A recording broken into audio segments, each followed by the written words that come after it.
आपके बीच में भारतीय जनता पार्टी के उम्मीदवार चौधरी रणवीर सिंह गंगवा आपके बीच में पहुंच चुके हैं। एक बार जोरदार नारा से उनका स्वागत करें। चौधरी रणवीर गंगवा जिंदाबाद जिंदाबाद जिंदाबाद। चौधरी रणवीर गंगवा जिंदाबाद जिंदाबाद जिंदाबाद। आवाज कमाओ, थोड़ी जोर के लगाओ भाई। गार्डन में पहुंचे सभी महिला शक्ति ओमपति जी आ रहे, सुमन जांगड़ा जी भी कुंदन जांगड़ा जी भी हमारे प्रदेश हमारे जिला की सचिव है। हम सबका यहाँ पहुंचने पर हार्दिक अभिनंदन और स्वागत करते हैं। बढ़िया।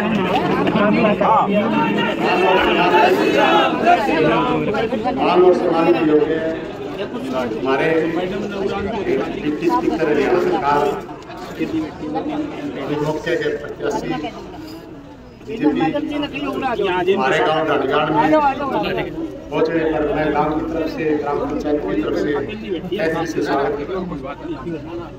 साथ में आए हमारे बड़े भाई पार्टी क्लब बोर्ड के चेयरमैन ईश्वर सिंह मावा जी, इनका भी डालीगढ़ में स्वागत करता हूँ। और तरह तरह के गाँव से हमारे गाँव के रिश्तेदार बहुत दूर दूर से आ रहे हैं। हमारे गांव के रिश्तेदार भी है, भाईचारा भी है, इनका भी डालीगढ़ ग्राम पंचायत की तरफ से हम धन्यवाद करते हैं जो हमारे गांव में। और साथ में आए रणवीर सिंह हीरो जी चेयरमैन, इनका भी मैं धन्यवाद करता हूँ। डालीगढ़ पंचायत की तरफ से गाँव की तरफ से स्वागत करता हूँ। सभी मंच पर नेतागण बीजेपी का गाँव डालीगढ़ में पहुँचने पर बहुत बहुत धन्यवाद करते हैं, स्वागत करते हैं। जिंदाबाद जिंदाबाद रणवीर सिंह गंगवा जिंदाबाद जिंदाबाद जिंदाबाद। रणवीर सिंह आगे बढ़ो, हम तुम्हारे साथ हैं। रणवीर सिंह आगे बढ़ो, हम तुम्हारे साथ हैं। बरवाड़ा का विधायक कैसा हो, रणवीर गंगवा जैसा हो। बरवाड़ा का विधायक कैसा हो, रणवीर गंगवा जैसा हो। भारत माता की जय। आदर व सम्मान के योग्य डालीगढ़ निवासियों, आज आपके बीच जिसकी आपको इंतजार हो रही थी, आपके बेटे, आपके भाई, आपके मित्र, आपके साथी रणवीर गंगवा जी आपके बीच पहुंच चुके हैं। आप सभी का हार्दिक अभिनंदन और स्वागत। इसी कड़ी के बीच आप सभी समझते हैं कि चुनावी समर है और आप लोगों का तो ये भाग्य है, किस्मत है कि परमात्मा ने हमें रणवीर गंगवा जी जैसा कैंडिडेट बरवाड़ा में दिया।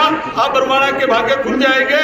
जो ही नतीजे आएंगे, नतीजे के तुरंत बाद आपके बीच एक कैबिनेट सत्र के मंत्री होंगे और हमारे जो काम रुके हुए छोटे मोटे अटके काम जो हैं, क्योंकि हम रोज आपके बीच आते रहते हैं, आपके भाई, आपके बेटे हैं, यही हमारा गांव। और मैं रणवीर गंगवा जी से भी अरदास करता हूं कि एक तो हमारी मेन समस्याएं हैं, उनकी चर्चा आज तो हम नहीं कर पाएंगे क्योंकि आचार संहिता है, लेकिन ये रोहतास जी सरपंच साहब जो हंस रहे हैं, मैं इनको पूर्ण विश्वास दिलाता हूं जो अपनी कमी पीछे रही उसको हम दिन दुगनी रात चौगनी पूरी कर करके आपको भरोसा और विश्वास दिलाएंगे, तसल्ली कराएंगे। यही शब्दों के साथ एक नारा जोरदार, भारत माता की, भारत माता की, नरेंद्र मोदी जिंदाबाद जिंदाबाद जिंदाबाद, नरेंद्र मोदी जिंदाबाद जिंदाबाद जिंदाबाद, नायब सैनी जिंदाबाद जिंदाबाद जिंदाबाद, रणवीर गंगवा जिंदाबाद जिंदाबाद जिंदाबाद। इसी कड़ी में मैं हमारे बहुत ही भारतीय जनता पार्टी के वरिष्ठ नेता, मेरे भाई, मेरे मित्र भाई रणवीर सिंह हीरो जी से कहूँगा साथियों को संबोधित करेगा। भारत माता की, भारत माता की, वंदे वंदे, भारतीय जनता पार्टी, भारतीय जनता पार्टी, नरेंद्र मोदी, नायब सरकार, रणवीर गंगवा, रणवीर गंगवा, थोड़ा और जोश से भाई, रणवीर गंगवा, रणवीर गंगवा। धन्यवाद। आज डालीगढ़ की इस पवित्र धरा पर हम बरवाड़ा विधानसभा के चुनाव के लिए अपील करने के लिए यहाँ पहुँचे। हमारे भारतीय जनता पार्टी के बहुत ही कद्दावर नेता, बहुत ही वरिष्ठ नेता, डिप्टी स्पीकर हरियाणा सरकार, 2 बार से लगातार विधायक, पूर्व में जिला परिषद के भी लगातार पार्षद रहे, हमारे माननीय श्री रणवीर गंगवा जी यहाँ पहुँचे हैं वोटों की अपील करने के लिए। और मैं सारे गांव इनके साथ पहुँचे, हमारे रणवीर सिंह हीरो जी, हमारे माटी कला के चेयरमैन ईश्वर मालवाल जी, हमारे आईजी साहब दिलवीर भारती जी, मुनीश गोयल जी, शमशेर कुलाल जी और सभी ज्येष्ठ श्रेष्ठ कार्यकर्ता यहाँ पहुंचे और हमारे जो गांव की इतनी विशाल यहाँ पे स्थिति है, ये देखकर ये तो कहना ही पड़ेगा कि ढाणी गांव तो हमारी भारतीय जनता पार्टी के लिए एक तरफा माहौल हो गया है। पहले भी ढाणी गांव से बहुत अच्छा समर्थन लोकसभा चुनाव में भी भारतीय जनता पार्टी को मिला और यहाँ से बहुत अच्छे अंतर से विजय हुए। और मैं अब भी यही उम्मीद करूंगा कि पहले से भी अंतर बढ़ा के यहाँ से हमें जिताना है, ताकि हमारा कोई रुकावट ना आए कमल के फूल को हमारी विधानसभा में पहुंचने के लिए। बरवाड़ा विधानसभा का प्रतिनिधित्व सरकार में रहे, सरकार के अंदर हमारा हिस्सा हमें मिलेगा, क्योंकि पहले भी बहुत वरिष्ठ डिप्टी स्पीकर के पद पे रहे हैं। तो ये तो आपको कोई सोचने की जरूरत नहीं है, सरकार में महत्वपूर्ण स्थान मिलेगा हमें और हमारे जो रुके हुए काम है विकास के, जो कार्य है बरवाड़ा विधानसभा के जो चुपते रहे हैं, वो सभी पूरे होंगे। इसी के साथ मैं आपसे अपील करूंगा कि भारी बहुमत से भारतीय जनता पार्टी को जिताएं, रणबीर गंगवा जी को जिताएं। धन्यवाद। नायब सैनिक जिंदाबाद, नरेंद्र मोदी जिंदाबाद। अभी मैं एक बात और क्लियर कर देना चाहता हूँ, रोहतास की मेरी थोड़ी सी रहती है आमने सामने की बात है। रोहतास ने अभी कहा कि एक बिजली घर का जो है वो हमारा पहले सब स्टेशन होता था बरवाड़ा, और वो बाटो पट्टे कर दिया, तो उसके सारा प्रोसीजर हमने अडॉप्ट कर दिया।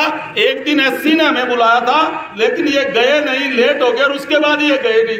एक हमारा काम था जो सिविल हॉस्पिटल का, जो हमारा बरवाड़ा से लेकर के और उधर सिंदड़ कर दिया था, वो चोरी रणबीर गंगवा के आशीर्वाद से ही, इनकी कलम से ही हमारा वो वापस बरवाड़ा आ चुका है। इसके लिए हम इनका गंगवा साहब का बहुत बहुत धन्यवाद करते हैं।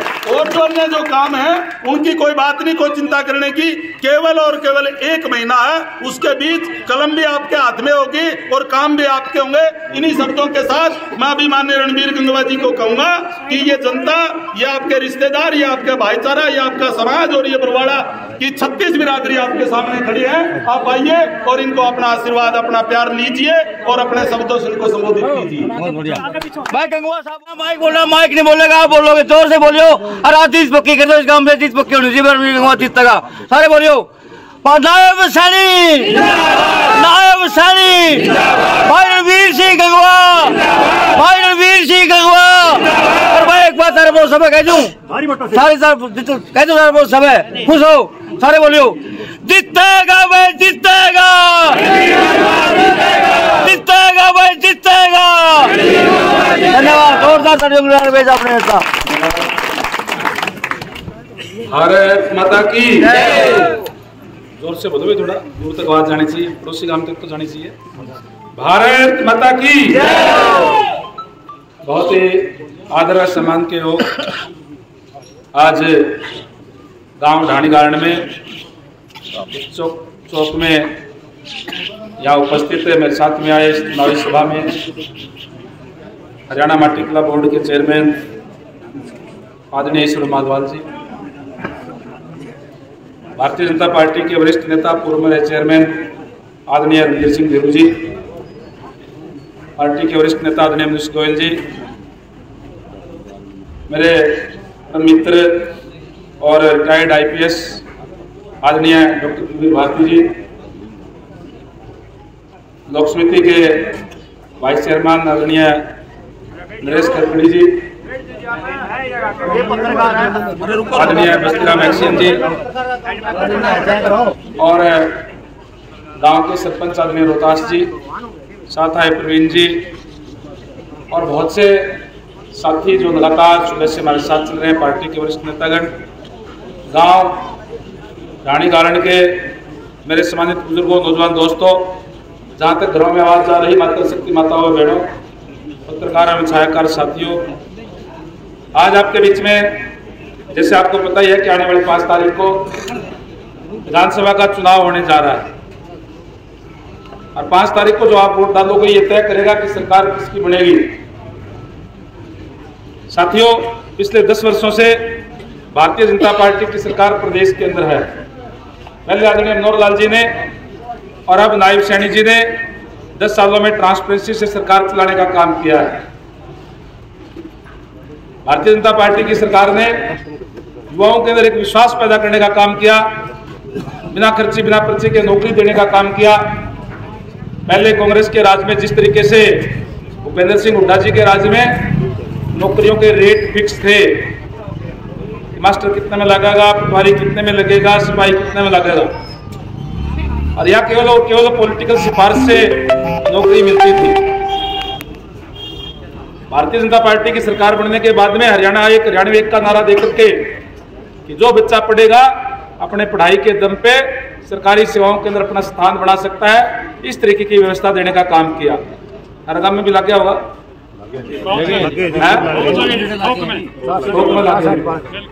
आप ये थोक में इसलिए लगे हैं कि बच्चे पढ़ते हैं, अच्छी बात। लोगों ने कहा था कि हम इकट्ठे होकर के गए थे पूरे गांव की तरफ से, और एक बालक दिया था, बोले वो यो ला दे, वो भी कौन ला के। याद होगी, मेरे तो याद है इस की बात। तो आज आपका जो अभी थोक में लगे हैं, किसी के गए किसी को पीछे दिए हो, कड़े जाना पड़े हो, तेल बांधना पड़े हो, किसी को नोरा काटने पड़े हो। पहले फर्क था, पहले तो अगर पॉलिटिकल सिफारिश से भी लगाते थे तो फिर एहसान जताते थे, रामनिवास जी आपका छोरा लगा दिया और हमने लगा दिया आपका। और अब हम ये कहते हैं कि इन बच्चों ने तो नौकरी हमने दी नहीं, ये इंटेलिजेंट है, ये होशियार बच्चे हैं, इन्होंने नौकरी ली है अपनी शिक्षा के दम पे। ये व्यवस्था देने का काम भारतीय जनता पार्टी ने किया है। और खासकर मैं अगर कांग्रेस के समय की बात करूं, भूपेंद्र सिंह हुड्डा जी के राज की, विशेषकर जो SC BC के लोग थे उनके साथ तो और भी जातियां हुई, क्योंकि जब भी कोई नौकरी निकलती थी सरकारी, तो फिर मान लो 50 नौकरी निकली है तो 15, 20, 25, 30 लेकर के 20-25 तो खाली छोड़ देते थे कि योग्य उम्मीदवार ना मिलने के कारण ये पद रिक्त छोड़े जाते हैं, क्योंकि ना तो पैसा होता था और ना पॉलिटिकल सिफारिश होती थी। इसलिए सबसे ज्यादा जातियां जो है वो कमजोर वर्गों के साथ, गरीब लोगों के साथ जो होती थी। धन्यवाद करूंगा हमारे माननीय मुख्यमंत्री नायब सैनी जी, जिनको केवल 2 महीने का समय मिला है, क्योंकि पहले CM बनते आचार संहिता लगी थी और उसके बाद में लोकसभा के चुनाव हुए। अब 2 ही महीने के अंदर जो अनेक ऐतिहासिक फैसले किए हैं, उसके अंदर जहां बैकवर्ड समाज की जो मांग थी कि क्रीमी लेयर की आय सीमा बढ़ाई जाए, वो बढ़ाने का काम किया। और उसके साथ साथ ये भी कहा कि भाई जो कांग्रेस के राज के अंदर जो नुकसान हुआ था, जो बैकलॉग छोड़ दिया गया था, उसकी भी भरपाई करने का काम करेंगे, बैकलॉग भी पूरा करेंगे, ये घोषणा भी की थी। और ये घोषणा इस चुनाव से पहले ही हो जाना था, लेकिन महीने के पहले लगे आचार संहिता नहीं तो वह भी हो जाए। और ईब तो सारा का सारा एक बात और कहने लग गया, मुझे अच्छा है कि महीना पहले और आज नायब सैनी जी और बढ़िया काम हो जाए। कोई का ये तो आपके हाथ में है, 5 तारीख में तुम बटन दबा दियो, 5 साल के लिए जो है ना रिन्यू हो जाएगा, तो प्रजातंत्र के हाथ में है। ये कांग्रेस वाला झूठ तो बोल रहा है, नुका बोले पीछा में लगाया, मेरा साला का छोरा हर घर में एक ऐसा ही लग गया है, ऐसा जमीन पाया करता है, ऐसा भी लगे हैं, इंस्पेक्टर भी लगे हैं, HS भी लगे हैं, क्लर्क भी लगे हैं, D ग्रुप में भी लगे हैं, यानी D ग्रुप से लेकर के HS तक जो है बच्चे जो है वो लगे हैं और बिना किसी सिफारिश के लगे हैं। कांग्रेस वाली बात तो आपकी बात ठीक है, आपको तो काम है झूठ बोलना, तरह तरह की बातें आप लोगों के बीच में करते हैं, तो उनके झांसे में ना आकर के अपने हितैषी को पहचानने की जरूरत है। भारतीय जनता पार्टी ने अनेक ऐसे फैसले लेने का काम किया है जिससे आज आम लोगों को, गरीब लोगों को जो लाभ मिल रहा है। हमारे सेंट्रल गवर्नमेंट की स्कीम है कि 1,20,000 रुपये जिसकी इनकम होती है उसका BPL कार्ड बनता है और उसको आयुष्मान कार्ड जो है दिया जाता है इलाज के लिए। हरियाणा प्रदेश के लोगों को और ज्यादा फायदा मिले, इसके लिए अपने खजाने से पैसे दे करके और सहाय सीमा को 1,80,000 किया। 1,80,000 अगर हरियाणा के अंदर जिसकी इनकम है उसका BPL कार्ड बनता है, उसका चिरायु हरियाणा के नाम से हेल्थ कार्ड बनता है, जिसमें 5 लाख रुपए तक का इलाज हरी प्राइवेट हॉस्पिटलों के अंदर भी करवा सकते हैं। इस तरीके की व्यवस्था देने का काम जो है हमारी सरकार ने करने का काम आपके बीच में किया है। और नायब सैनी जी ने तो जहां बैकलॉग की रोड की बात कही, वहीं उन्होंने इस बात की भी घोषणा की कि हमें जो कच्चे कर्मचारी हैं उनको भी जॉब की सिक्योरिटी देने का काम करेंगे, यानी 58 साल की उम्र तक उनको कोई हटा नहीं सकेगा। जिन्हें जब कांग्रेस की सरकार थी तो जिन जो कॉन्ट्रैक्ट बेस के बच्चे हैं उनको जो 12-13 हज़ार रुपये उस टाइम जो होता था BC रेट उसके ऊपर रखा जाता था, 3-4 हज़ार रुपये बिचौलिए खा जाते थे और 8,000-9 हज़ार रुपये उसके हाथ में देते थे। उनका सीधा खाता खुलवा करके आज उसके सीधे खाते में सैलरी जाती है और उनको जॉब की सिक्योरिटी दे दी कि 58 साल तक का होगा, जब तक कोई हटाएगा नहीं, हर साल जो उसकी तनख्वाह भी बढ़ेगी। इस तरीके की व्यवस्था भी जो है करने का काम हमारी सरकार ने किया है। और खासकर जो गरीब लोग हैं, जो जिनके पास सिफारिश नहीं है, जिनके पास पैसा कम है, इन लोगों के लिए तो सबसे बड़ा सम्मान देने का काम हमारी पार्टी ने किया कि कहीं जाने की जरूरत ही नहीं है। जो काम है वो अपने आप होंगे। एक सिस्टम बना दी, एक पॉलिसी बना दी, उस पॉलिसी के तहत काम होंगे, किसी दिन जाने की जरूरत ही नहीं।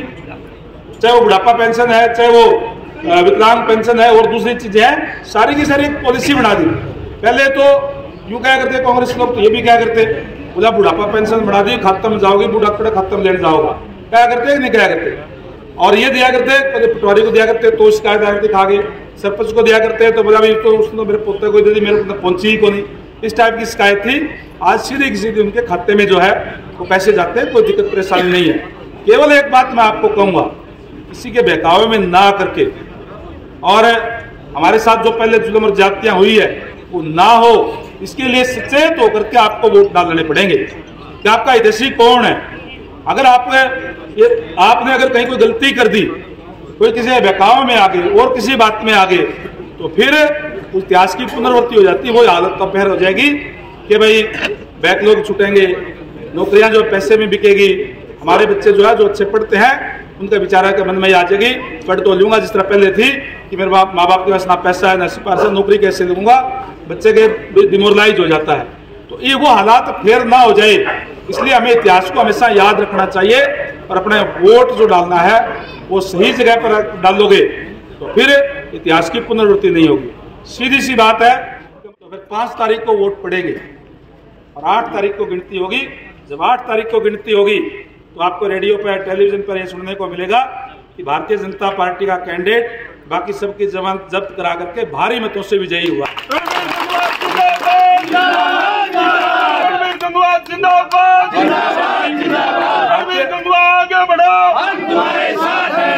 और जैसे ही भारतीय जनता पार्टी का उम्मीदवार यहाँ से जीतेगा तो निश्चित तौर पर भारतीय जनता पार्टी की सरकार बनेगी, नायब सैनी जी मुख्यमंत्री होंगे और आप यहाँ से जिता के भेजोगे तो मैं खाली एमएलए रहूंगी। फिर